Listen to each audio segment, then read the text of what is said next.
Hello everyone, आप सभी का स्वागत है अपने यूट्यूब चैनल लग्जेटेड एग्जाम में। जैसा कि आप लोगों को पता है कि प्राथमिक शिक्षक की बहाली जो करीबन 26,000 पदों पर होने वाली है, जिसको लेकर क्या होगा, जेएसएससी परीक्षाएं आयोजित करेगी। इसको लेकर सभी प्रक्रियाएं पूर्ण कर ली गई है और बहुत ही जल्द इसका विज्ञापन भी जारी कर दिया जाएगा। लेकिन ये जो परीक्षाएँ आयोजित की जाएगी उसमें केवल जेटेट उत्तीर्ण अभ्यर्थी ही क्या हो सकेंगे, सम्मिलित हो सकेंगे।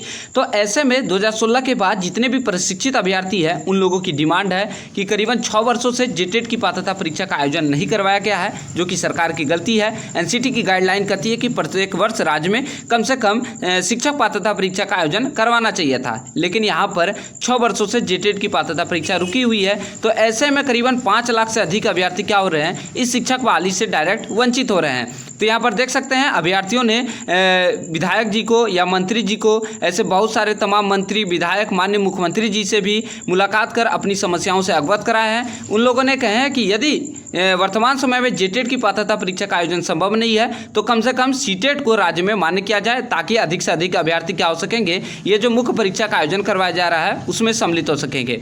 तो देख सकते हैं ये बगोदड़ के विधायक है जिन्होंने माननीय शिक्षा मंत्री जी से मुलाकात कर अभ्यर्थियों की समस्याओं से अवगत कराया है। साथ ही साथ सचिव महोदय को भी इन सारी समस्याओं से अवगत कराया है। तो क्या कुछ उन लोगों ने क्या विधायक जी ने अपनी बातों को रखे हैं, तो एक एक करके हम लोग डिटेल में देखेंगे।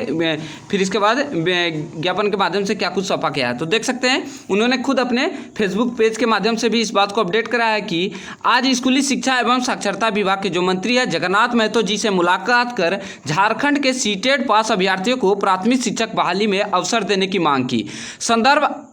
उक्त संदर्भ में आज शिक्षा सचिव राजेश कुमार शर्मा को भी क्या हुआ है, ज्ञापन सौंपे है विनोद कुमार, ठीक है, विनोद सिंह जो है विधायक है बगोदड़ के, उन्होंने ज्ञापन सौंपे हैं शिक्षा मंत्री को और शिक्षा सचिव को भी इस बात से अवगत करा है कि झारखंड में सीटेट को मान्य किया जाए, क्योंकि लाखों की संख्या में जो अभ्यर्थी हो रहे हैं, जो वर्तमान में शिक्षक की बहाली प्रक्रिया आरंभ की जा रही है, उससे अभ्यर्थी क्या हो जाएंगे, वंचित हो जाएंगे। तो उन लोगों देख सकते हैं ये पैड पर लिखा है, यही वहाँ पर ज्ञापन सौंपा गया है। तो क्या कुछ है एक एक करके हम लोग डिटेल में देखेंगे। विनोद कुमार सिंह देख सकते हैं प्रति जो है माननीय मंत्री स्कूली शिक्षा एवं साक्षरता विभाग के यहाँ पर शिक्षा मंत्री को सौंपा गया है। एक एक करके हम लोग डिटेल में देखेंगे क्या मांगे क्या है। तो संदर्भ देख सकते हैं केंद्र शिक्षक पात्रता परीक्षा जो सीटेट को झारखंड में मान्य करने के संबंध में, आखिर मान्यता किस आधार पर मिलेगी, डिटेल में बताया गया है कि सीटेट को किस प्रकार से मान्य किया जा सकता है। तो एक एक करके आप डिटेल में देखिएगा। तो देख सकते हैं भारत सरकार आरटीई अधिनियम के तहत किसी भी स्कूल में कक्षा 1 से 8 तक शिक्षक नियुक्ति हेतु क्या होता है कि शिक्षक पात्रता परीक्षा में पास होना अनिवार्य है। उक्त प्रावधानों के तहत केंद्रीय माध्यमिक शिक्षा बोर्ड के द्वारा केंद्र शिक्षक पात्रता परीक्षा अर्थात सीबीएसई के माध्यम से क्या कराई जाती है, सीटेट की परीक्षा आयोजित करवाई जाती है, जो कि एक टेट का ही पात्रता परीक्षा है, ठीक है। इसके बाद क्या है, झारखंड सरकार ने भी उक्त निर्देशों के तहत झारखंड शिक्षक पात्रता परीक्षा जेटेट का प्रावधान किया है, जिसे प्रत्येक वर्ष आयोजित किया जाना था। साथ ही झारखंड में भी भाषा व क्षेत्रीय विभिन्नता को ध्यान में रखकर पात्रता परीक्षा में क्षेत्रीय एवं जनजातीय भाषा का प्रावधान है। यहाँ पर क्लियर अगर आसान भाषा में समझा जाए तो इस लाइन को कि झारखंड में जेटेट की पात्रता परीक्षा का आयोजन करवाया जाता है, जिसमें आपको जनजातीय एवं क्षेत्रीय भाषा की भी परीक्षाएं आयोजित करवाई जाती है, जो कि सीटेट में नहीं है। लेकिन इसको लेकर यहाँ पर क्या समाधान लिखा गया तो देख सकते हैं पूर्व में प्राथमिक स्कूलों में शिक्षकों की नियुक्ति योग्यता के आधार पर सीधी नियुक्ति के द्वारा की जाती थी। पहले क्या होता था, 2012 की नियमावली के तहत जो 15 में काउंसिलिंग के माध्यम से हुआ था, मैट्रिक इंटर डीएलएड टेट के माध्यम को जोड़ कर किया गया था।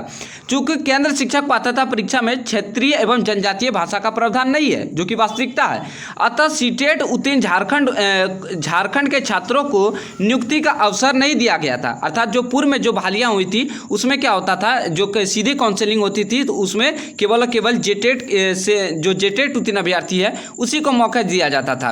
अभी वर्तमान में क्या स्थिति है तो आप देख सकते हैं। अब वस्तु स्थिति यह है कि 2016 के बाद झारखंड में झारखंड शिक्षक पात्रता परीक्षा का आयोजन नहीं किया गया। जैसा आप लोग देख सकते हैं एनसीटी की गाइडलाइन की किस प्रकार से अवहेलना हुई है कि 2016 के बाद से शिक्षक पात्रता परीक्षा का आयोजन झारखंड में नहीं कराया गया है। विगत 6 वर्षों से झारखंड के लाखों योग्य अभ्यर्थी छात्र सीटेट क्या हुए हैं, ये दूसरा पेज है तो देख सकते हैं सीटेट क्या हुए हैं, लाखों अभ्यर्थी सीटेट पास कर नियुक्ति के इंतजार में है। बिहार समेत अन्य राज्यों ने सीटेट को राज्य की नियुक्ति में मान्यता दी है। सीटेट में क्षेत्रीय एवं जनजातीय भाषा का न होना झारखंड में इसकी मान्यता में एक बड़ी बाधा थी। अर्थात पूर्व में जो बहालियाँ हुई है 2012 के नियमावली के आधार पर 2015 में बहाली हुई थी, उसमें उस टाइम इसको क्यों नहीं लिया गया था, क्योंकि तभी क्षेत्रीय भाषा नहीं था। ठीक है, और अन्य राज्य के अभ्यर्थी जो एक बाधक बता दिए थे कि अन्य राज्य के अभ्यर्थी सीटेट उत्तीर्ण अभ्यर्थी क्या हो जाएंगे, झारखंड राज्य में प्रवेश कर जाएंगे। लेकिन इसकी समस्या जो थी अब उसका समाधान होता नजर आ रहा है, तो यहाँ आप समझ सकते हैं। लेकिन समाचार पत्रों से जानकारी मिली कि अप्राथमिक शिक्षक नियुक्ति में भी प्रतियोगी परीक्षा के तहत झारखंड कर्मचारी चयन आयोग द्वारा होगी। अर्थात जो अब झारखंड में प्राथमिक शिक्षक की बहाली होगी वह झारखंड कर्मचारी चयन आयोग अर्थात जेएसएससी के माध्यम से क्या होगा, एग्जाम कंडक्ट कराकर बहाली किया जाएगा। अर्थात जेएसएससी में जो आपका मेरिट लिस्ट के तहत आपका बहाली होने वाला है, सीधा काउंसिलिंग नहीं होगा। उक्त परीक्षा के तहत झारखंड कर्मचारी चयन आयोग द्वारा होगी। उक्त परीक्षा में जनजातीय एवं क्षेत्रीय भाषा का भी प्रावधान है। यहाँ पर आप देख सकते हैं किस प्रकार से समस्या का समाधान हो रहा है कि पहले क्या होता था, पहले आपका क्षेत्रीय भाषा के तहत आपको झारखंड में सीटेट को वैलिड नहीं किया गया था। लेकिन अब जो बहाली होगी वह जेएसएससी के माध्यम से एग्जाम लिया जाएगा और एग्जाम जो मुख्य परीक्षा है उसमें प्रावधान कर दिया गया है कि 1 to 5 में आपको 70 नंबर का एग्जाम आपको क्षेत्रीय भाषा का देना है और 6 to 8 में क्या किया गया है, 100 नंबर का स्पेशल आपका ये दोनों है स्पेशल पेपर क्षेत्रीय भाषा का रखा गया है। तो देख सकते हैं क्षेत्रीय भाषा का समस्या का समाधान यहाँ पर आसान होता हुआ नजर आ रहा है, क्योंकि अब झारखंड कर्मचारी जो चयन आयोग जो एग्जाम लेगा जेएसएससी उसमें आपका क्षेत्रीय भाषा का प्रावधान किया गया है। नियोजन नीति के अनुसार राज्य से मैट्रिक इंटर उत्तीर्ण होना भी अनिवार्य कर दिया गया। अब नियमावली आप शिक्षक नियुक्ति नियमावली यदि आप प्राथमिक शिक्षक का निकालते हैं तो इसमें इन दोनों बातों का स्पष्ट उल्लेख कर दिया गया है कि आपको जेएसएससी के माध्यम से आयोजित एग्जाम भी देना होगा और आपको झारखंड से मैट्रिक इंटर उत्तीर्ण होना होगा। तो इस प्रकार से दोनों समस्या यहाँ पर समाधान होती नजर आ रही है कि क्षेत्रीय भाषा की जो समस्या थी वह मुख्य परीक्षा से आपका समाधान हो जाएगा, क्योंकि मुख्य परीक्षा जो जेएसएससी ले रही है उसमें क्षेत्रीय भाषा के 70, प्राइमरी में 1 to 5 में 70 और 6 to 8 में आपका 100 नंबर का स्पेशल रखा गया है। वहीं पर जो बाहरी अभ्यर्थी जो ये भ्रम फैला दिए थे 2016 के हो या अन्य अभ्यर्थी जो भी हो, शिक्षा डिपार्टमेंट में ये भ्रम फैला दिए थे कि इससे बाहरी अभ्यर्थी भी सम्मिलित हो जाएंगे, तो आप देख सकते हैं ये नियमावली में स्पष्ट उल्लेख कर दिया गया है कि यहाँ पर आपको झारखंड से ही आपको मैट्रिक इंटर उत्तीर्ण होना अनिवार्य है। तो ऐसे में जो झारखंड के ही सीटेट जो उत्तीर्ण अभ्यर्थी होंगे वही शिक्षक बहाली में क्या हो सकेंगे, सम्मिलित हो सकेंगे।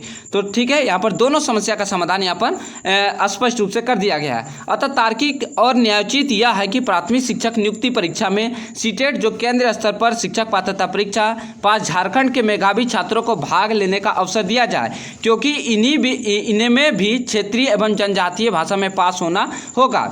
इसके लिए नियमावली में आवश्यक संशोधन भी किया गया है। तो आप लोग देख सकते हैं जो आवश्यक संशोधन क्या हुआ है कि जेएसएससी के माध्यम से जो एग्जाम कंडक्ट कराया जाएगा उसमें आपका क्षेत्रीय एवं जनजातीय भाषा का भी प्रावधान किया गया है और आपको झारखंड से मैट्रिक इंटर उत्तीर्ण होना भी अनिवार्य कर दिया गया है। तो ऐसे में झारखंड के अभ्यर्थी क्या हो सकेंगे, सीटेट उत्तीर्ण अभ्यर्थी अब बहाली प्रक्रिया में यदि सीटेट को मान्य किया जाता है तो यही के अभ्यर्थी सम्मिलित हो सकेंगे। यह विषम परिस्थिति भी इस कारण आई है, क्यों आखिर यह विषम परिस्थिति सीटेट पास लागू करने का आखिर डिमांड क्यों उठ रहा है, क्योंकि राज्य सरकार ने विगत 6 वर्षों से झारखंड शिक्षक पात्रता परीक्षा जेटेट का आयोजन नहीं किया है। यदि परीक्षाएं होती तो उपरोक्त मेधावी छात्र संभवतः उसमें भी उत्तीर्ण होते। अर्थात यदि जेटेट की पात्रता परीक्षा का आयोजन करवाया जाता तो जो करीबन 5 लाख अभ्यर्थी है वह जेटेट की पात्रता परीक्षा में बैठते और उत्तीर्ण होते और वर्तमान शिक्षक बहाली में भाग लेते। लेकिन 6 वर्षों से जेटेट की परीक्षा नहीं होने के कारण ही अभ्यर्थी क्या कर रहे हैं, सीटेट की मांग कर रहे हैं। साथ ही राज्य सरकार तत्काल झारखंड शिक्षक पात्रता परीक्षा का आयोजन भी करे, अर्थात संभव है तो झारखंड में